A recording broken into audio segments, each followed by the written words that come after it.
Um, Engine 1 was the first company in. I rolled up in behind them, and we had smoke coming out of most of the eaves and everything on that first floor. So the fire had a long time on the interior before it really showed itself. So we had a lot of fire in the interior of the entire house, both first and second floor.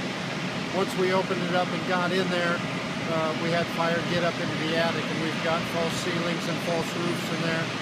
So we had a really tough time. It was really stubborn up in there, and it was tough pulling all that ceiling and false roofs down to get into the fire.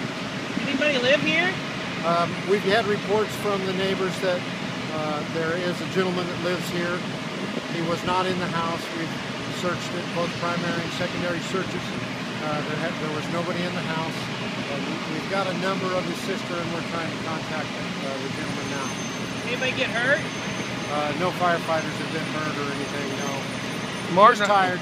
Yeah, what made this fire so hard to fight? Was the wind kind of an factor today? The wind certainly aided it.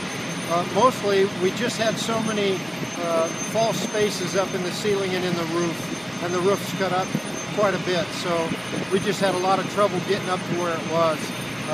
We knocked the bulk of the fire on the interior down right away, but just those tough to get at areas up in the attic stayed on. what about going inside? Were you hesitant to send them in on that one, or did you feel it was safe enough to do it? No, I've called for 2 extra companies. They've pulled a lot of ceiling out of that house and a lot of false roof, and so I had to get another couple of companies in here to get some fresh bodies. Most of them have gone through 2 air packs, but they've all been through rehab and they're back at it again, and we've just about got it handled now. Good thing it's cool today too, isn't it? It's a blessing, yes.